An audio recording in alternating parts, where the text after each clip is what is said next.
Abra sua Bíblia, se já não estiver aberta, no Salmo 65, e a palavra de Deus nos diz: A ti, ó Deus, confiança e louvor em Sião, e a ti se pagará o voto.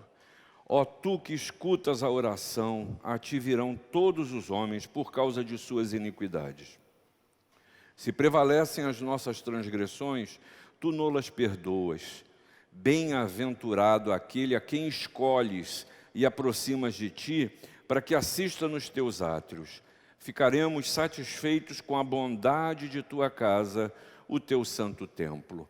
Com tremendos feitos nos respondes em tua justiça, ó Deus, Salvador nosso, esperança de todos os confins da terra e dos mares longínquos, que por tua força consolida os montes cingido de poder, que aplacas o rugir dos mares, o ruído das suas ondas e o tumulto das gentes. Os que habitam nos confins da terra temem os teus sinais. Os que vêm do Oriente e do Ocidente, tu fazes exultar de júbilo. Tu visitas a terra e a regas.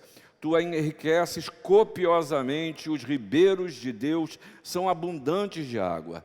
Preparas o cereal, porque para isso a dispões, regando-lhe os sulcos, aplanando-lhe as leivas. Tu a amoleces com chuviscos e lhe abençoas a produção.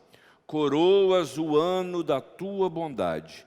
As tuas pegadas destilam fartura, destilam sobre as pastagens do deserto, e de júbilo se revestem os outeiros. Os campos cobrem-se de rebanhos, e os vales vestem-se de espigas, exultam de alegria e cantam. Salmo maravilhoso que Deus nos dá, exaltando e enaltecendo aquilo que o Senhor faz. Mas olha só, não sei se você já tem visto isso, não só os memes, mas as declarações que dizem que 2020 será o ano que nunca existiu, né? E aí começam as brincadeiras: não vale, não pode nem contar como idade, né? Esse ano não vale para efeito nenhum.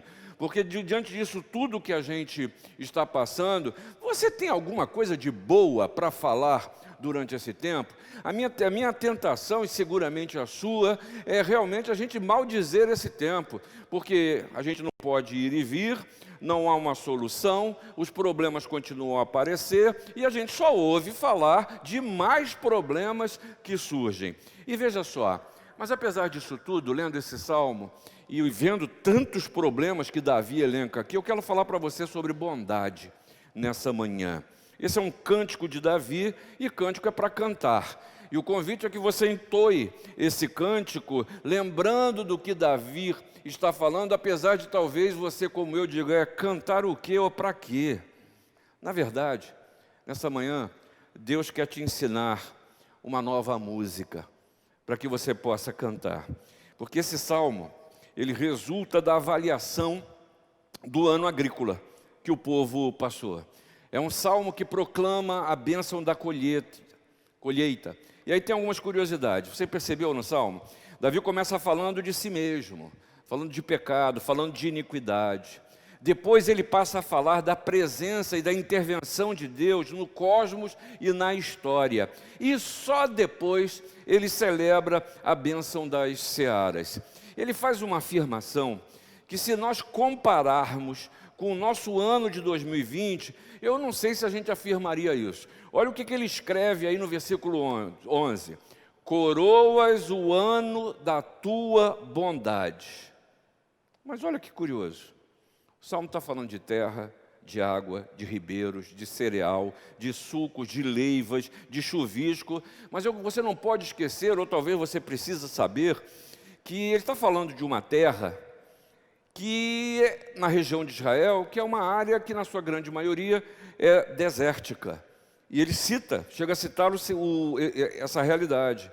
Ou seja, ele não constrói um mundo ideal a partir do Salmo, porque o mundo não é ideal. Ele constata as lutas que enfrenta e ainda assim ele vê a intervenção de Deus. E a minha palavra para você é no sentido de que você olhe para a sua terra e pela ação de Deus você também possa dizer: Deus coroa o meu ano com bondade, com bondade. E a primeira coisa que Davi nos chama a atenção para a sua edificação é que você, eu, precisamos desenvolver a confiança em Deus, confiar em Deus. E a primeira coisa que o salmista diz, eu quero falar ao seu coração, é que Deus escuta a oração. Preste bem atenção, sempre que o homem se apresenta diante de Deus, a questão da iniquidade, do pecado, precisa ser resolvida. Isso é a primeira coisa, por isso que Davi começa com essa questão. E talvez seja a primeira coisa que a gente queira se esquecer. Porque nós precisamos tratar o nosso interior diante de Deus. Eu preciso perscrutar a minha mente, o meu coração, para ver se há em mim algum caminho mau. E é muito interessante que a gente sempre, quando chega diante de Deus, a nossa premissa é o contrário. A gente chega diante de Deus porque precisa, porque quer, porque está faltando, porque quer reclamar, mas não nos lembramos de colocar o nosso próprio interior diante de Deus. Aí você vê aí no versículo 2 as consequências do pecado. Os homens vêm a Deus por causa de suas iniquidades. Consequência do que eu faço e do que eu deixo de fazer, muitas vezes eu sofro a vida por causa disso. Mas a gente se vê diante de uma realidade maravilhosa no versículo 3, que apesar disso tudo, você pode falar de mal, pode falar de pecado, pode falar que não tem jeito, pode falar de impossibilidade, pode falar de toda a negatividade que você é capaz de conceber ou existir. Mas olha o que diz o versículo 3, Deus perdoa. Preste atenção que não há condicionantes. O perdão de Deus, ele é gracioso. E você há de se lembrar do que Jesus fez e do que Jesus se oferece assim, sem pressupostos. Por isso Jesus diz, vinde a mim.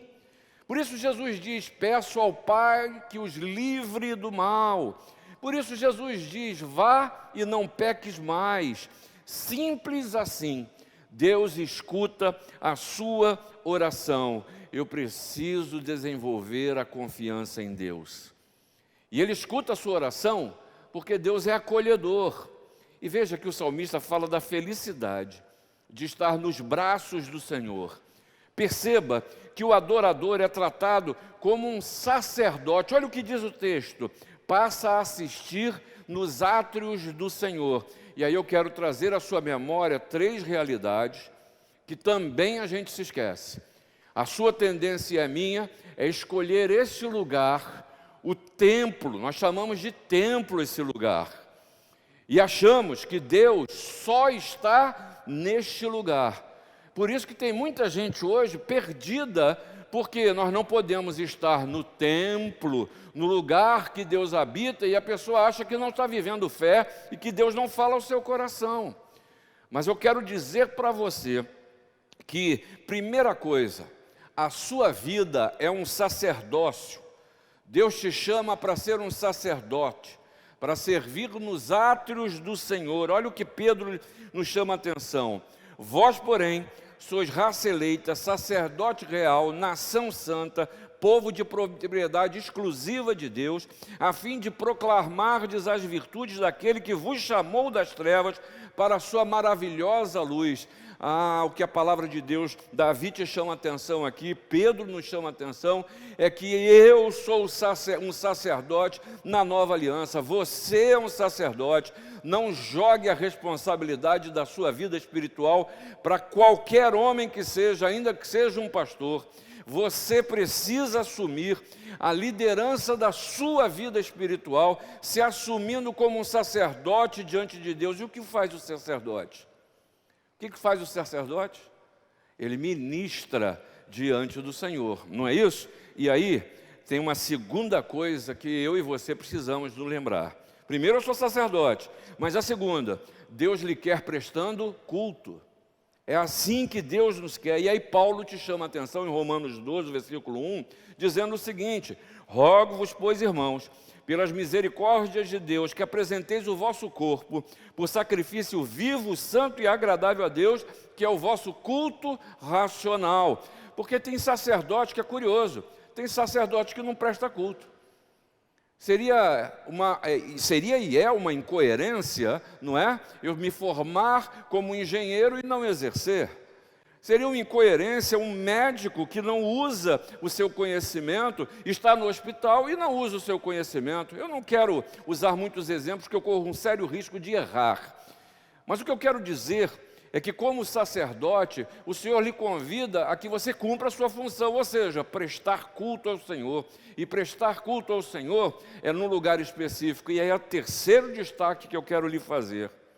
Deus lhe quer na sua casa, e olha o que ele diz que casa é essa. Acaso não sabeis que o vosso corpo é santuário do Espírito Santo que está em vós, o qual tendes da parte de Deus, e que não sois de vós mesmos, porque fostes comprados por preço. Agora, pois, glorificai a Deus no vosso corpo. Agora completou.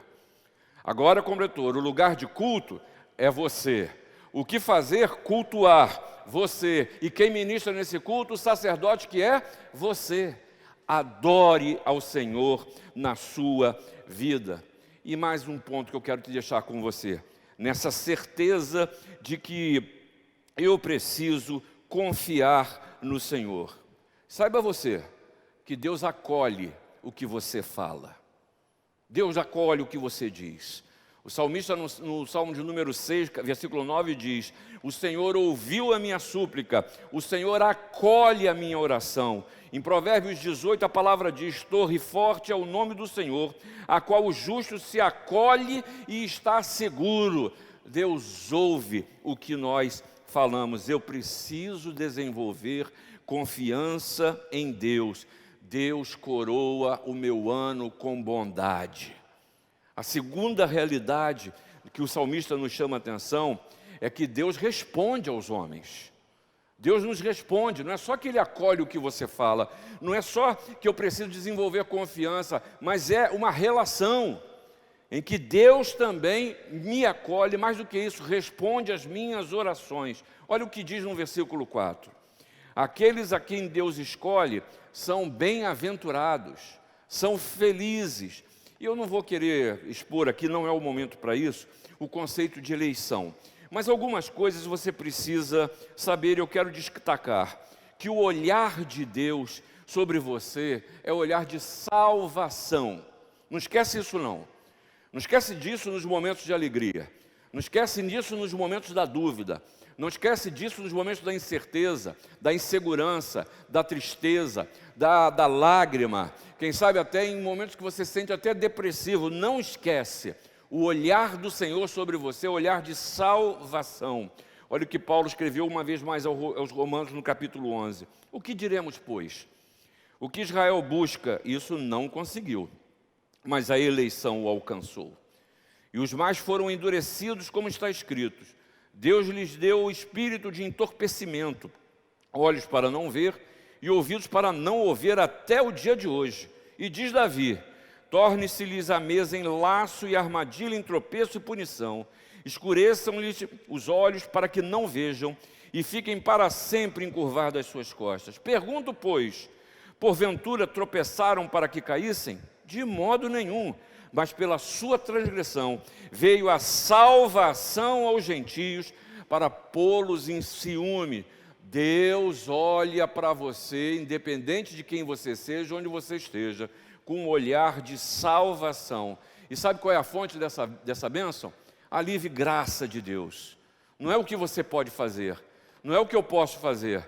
Não é se essa hora você está bonitinho, sentado na sala, não está pensando em problema nenhum, que você vai ser melhorzinho. Isso é um engano que o ser humano ao longo da história comete. Achar que pode fazer alguma coisa. Não, é Deus que vem ao seu encontro. E a maior bênção que há na vida é exatamente desfrutar da comunhão de Deus. Outra vez quero citar o Salmo de número 16 diz: tu me verás ver os caminhos da vida, na tua presença há plenitude de alegria, na tua destra delícias perpetuamente. Sabe o que é isso? Isso é bem-aventurança, isso é ser feliz, porque Deus responde aos homens. Volto a dizer, preste atenção, porque Deus coroa o seu ano com bondade. Terceira coisa que Davi nos chama a atenção aqui, e eu preciso destacar para você: Deus visita a terra. É isso que ele diz aqui. E apesar de ser algo tão simples, você precisa refletir que que Israel é uma nação agrícola. E Deus nos mostra através dessa história, dessa poesia, Ele nos ensina o mover de Deus. E a primeira coisa que nos mostra no versículo 9 aí é a importância da água, né? Há pouco tempo atrás, nós aqui no Rio de Janeiro, você sabe disso, um problema aí na SEDAI, que até agora estão querendo descobrir o que houve. Ficamos todos sem água, é um tal de contratar carro-pipa que não havia, comprar água mineral em supermercado. Há um verdadeiro desacerto pelo fato de nós não termos água. Nós precisamos de água. Aí diz o texto, olha o carinho e o cuidado de Deus. Diz o texto, Deus rega. E sabe o que isso quer dizer? Que Ele supre copiosamente, abundantemente. Diz o texto que os ribeiros são abundantes. Gente, não esquece que nós estamos falando de uma região desértica. O cereal precisa d'água. Deus rega os sulcos. Deus está falando, sabe do quê? É de suprimento. E Ele supre todas as suas necessidades. Você pode estar vivendo carências momentâneas, mas espere em Deus, porque Deus supre e as coisas chegam no seu devido tempo. Você quer alguns exemplos? A primeira coisa que o salmista nos mostra, para ter o suprimento de Deus, uma das coisas que Deus gosta é de ouvir a sua voz. Deus gosta de saber o que vai no seu coração. E aí eu ouso dizer para você, olha, tem que pedir, tem que pedir. Foi o que Jesus disse, se conheceras o dom de Deus, e quem é o que te pede, dá-me de beber, tu lhe pedirias, e ele te daria água viva. Lembra dessa história? Jesus diante da mulher samaritana, e Jesus dizendo para a mulher, pede que eu vou te dar uma água que não vai faltar nunca mais. Quem pede, na verdade, reconhece o poder e a autoridade de Deus. Quem pede, se submete. Para pedir, é preciso humildade. É preciso humildade. E quantas vezes eu vivo necessidades que são baseadas na minha arrogância, na minha soberba. Quantas vezes eu não vivo as minhas necessidades baseadas até na minha própria cobiça. Porque quando você pede a Deus, você sabe que Deus lhe ministra durante a oração? O Espírito Santo fala a você, e de repente eu começo a ver que aquilo que eu peço não seria tão bom quanto eu imaginava. Na verdade, Deus, quando não nos dá, Ele provê para cada um de nós até livramento. Mas há uma segunda coisa que Jesus também lhe oferece. E sabe o que é? Não é só o fato de você pedir, mas Jesus oferece saciedade. E Ele disse ainda à mulher samaritana, quem beber desta água tornará a ter sede. Mas aquele, porém, que beber da água que eu lhe der, nunca mais terá sede. Pelo contrário, a água que eu lhe der será nele uma fonte a jorrar para a vida eterna. Ou seja, eu primeiro achava que eu era carente, que eu precisava de água. E Jesus está dizendo, eu vou te dar água que vai te suprir, você ainda vai dar para outras. Você ainda vai ter condições de jorrar para toda a sua vida. Isso é muito mais do que suprimento. Isso é fartura. Mas também há um terceiro ponto que eu preciso refletir. Que é a verdadeira prova, para quem não está percebendo o fluir na sua própria vida. Se eu só vejo necessidade, eu não percebo o receber de Deus, ou subjugo, ou diminuo, ou acho menos aquilo que Deus tem me dado, essa é uma prova que eu preciso fazer para perceber o fluir de Deus na minha vida. Palavra de Deus, o Senhor Jesus disse, quem crer em mim, como diz a Escritura, do seu interior fluirão rios de água viva. E aí é uma excelente prova para que eu possa analisar a minha mente, o meu coração, a minha caminhada, o meu andar, o meu falar e o meu pensar. Se eu tenho visto a suficiência de Deus em minha vida. E aí, nesse sentido, eu quero dizer que ainda assim, o salmista nos mostra que Deus lida com a terra, Deus lida com a sua terra. Curioso, eu sou menino criado em cidade, criado em apartamento, né? Criado no asfalto. Eu não conheço muito a rotina do campo, e o texto fala da rotina do campo. Mas eu sei, como você sabe, que isso dá muito trabalho, muito trabalho. Quem trabalha no campo acorda muito cedo, lida com o tempo, lida com a saúde dos animais, lida com a alimentação, lida com o lugar onde eles ficam. Para falar de plantação, às vezes a gente fica com a impressão, né, que é igual no supermercado, né, só comprar uns grãos e ficar pendurado. Não, você tem que preparar a terra, tem um tempo certo para preparar a terra, tem o que fazer com a terra para ela produzir, tem um período no ano que isso se faz, tem um momento de jogar o grão, tem um momento de regar, tem um momento de repente, acontece alguma praga, de lidar com aquela praga para que haja crescimento. E peraí, isso já dá muito trabalho, né? Só em pensar nisso, isso já me canso. Mas, antes de plantar, para plantar, é preciso lidar primeiro com a terra. E para isso, há uma análise feita para ver em que estado a terra se encontra. E aí, por isso, que o salmista diz, e eu quero aproveitar para aplicar isso na sua vida, dizendo que Deus quer lidar com a sua terra. A rotina das plantações, diz o texto, é fazer sulcos na terra e regá-los. Aplanar as leivas é que depois que você faz o sulco, cria os montes laterais, né? Então o que é que faz? Isso precisa ser aplanado. E você não esqueça uma vez mais, que o terreno é deserto. Recebe pouca água, pouco ou nenhuma vegetação, baixa densidade populacional, um sinônimo de não produção. Mas é nessa terra que o Senhor traz resultados. Você pode até estar sentindo a sua vida, se sentindo no deserto, mas eu insisto e repito, Deus lida com a sua terra. Ele faz sulcos, Ele aplana as leivas, Ele revolve a sua terra, e às vezes isso pode doer. Você pode achar que Deus não está cuidando, vendo, agindo, suprindo, mas Ele está preparando. Ele está preparando a sementeira para uma grande colheita na sua vida. Porque, meus irmãos, durante essa preparação, há coisas que precisam ser tiradas da terra para que ela produza. Outras precisam ser equilibradas. Há terras que têm pouco adubo, há terras que são muito alcalinas, mas o que é mais importante, e aí eu queria que você lembrasse disso, tem terra, inclusive, que estão plantando coisas erradas. Coisas erradas. E aí não tem jeito, tem que ser retirada. Tem que ser retirada. E olha, o Senhor lhe convida a que você se permita tratar. Deixa o Senhor cuidar da terra que é você. Quando você perceber que os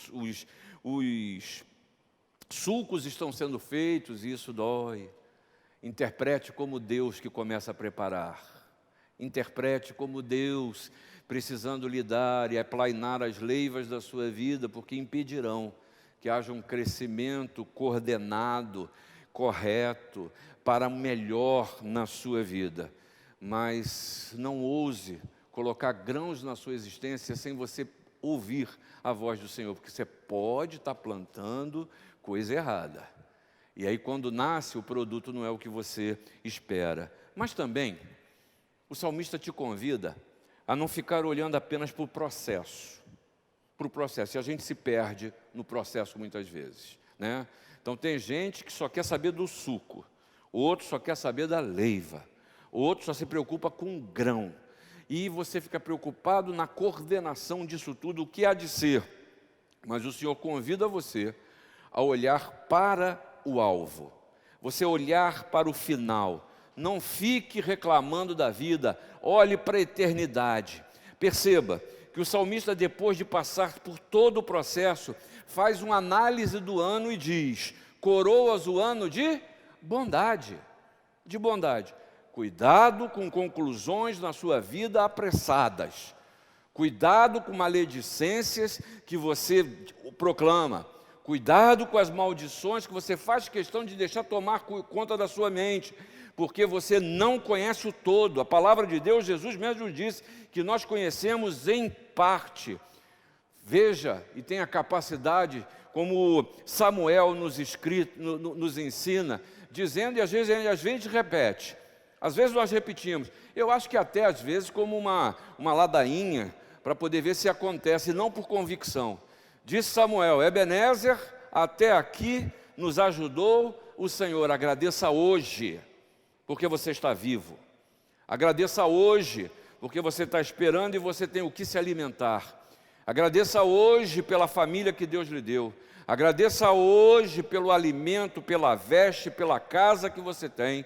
Porque num tempo como esse que estamos vivendo, você sabe da notícia que já tínhamos não sei quanto, 10, 12, 14 milhões de desempregados, e agora mais 8 milhões durante esse tempo, empresas fechando, ou seja, falar de mal eu levaria o dia inteiro com toda a facilidade, porque a gente consegue falar muito do mal e muito pouco do bem. Lembre-se, até aqui o Senhor tem lhe ajudado. E é engraçado, né? A gente tem uma perda de memória constante. A gente se esquece do bem. Por isso que a palavra de Deus diz, e eu me esqueço. Eu quero trazer à memória aquilo que pode me dar esperança, mas eu insisto em esquecer. Que coisa esquisita.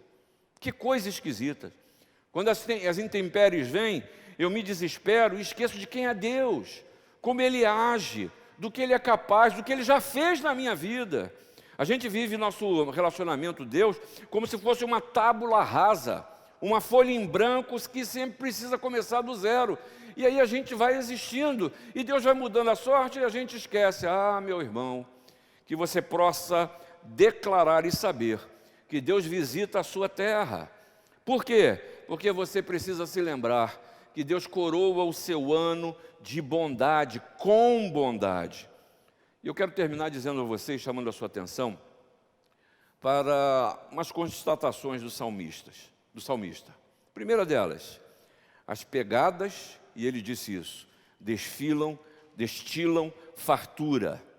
Lembre-se, o mover de Deus é salvação e suprimento. Segunda coisa que ele diz, fartura sobre as pastagens do deserto. Chega a ser um contrassenso. Mas o que Deus está falando para ele, para você, é que para Deus não importa as circunstâncias. Não importa o quadro que você está, como você esteja vivendo. Porque Deus é o Senhor de todas as coisas. Terceira coisa que Ele te lembra aqui. Campos com rebanhos e vales com espiga. Na verdade, quando eu leio essa frase, a impressão que eu tenho é que está tudo certo no seu lugar.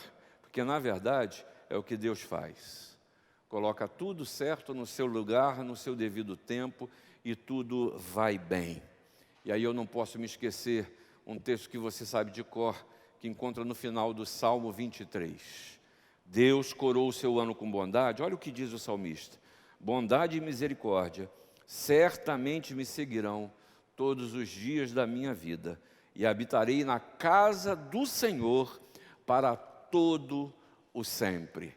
É o que Jesus te oferece ainda hoje. É o Jesus que encontra a família de Lázaro e chora com aquela família, mas provê a ressurreição de Lázaro. É Jesus que vai à casa de Jairo, num ambiente de morte, e chega lá e consola aqueles corações e traz à vida aquela adolescente. É Jesus que se encontra com aquela pecadora chamada de adúltera e dispensa os que queriam julgar e restaura aquela mulher e diz para ela, querida, perdoados estão os teus pecados, vai e não peques mais. É o Jesus que olha e age em teu favor com bondade. Ao olhar esse ano, ao olhar o momento dessa história, creia, confie em Deus, porque Ele se não fez ainda e você não sente isso, Ele há de coroar este ano com a sua bondade. Que Deus nos abençoe.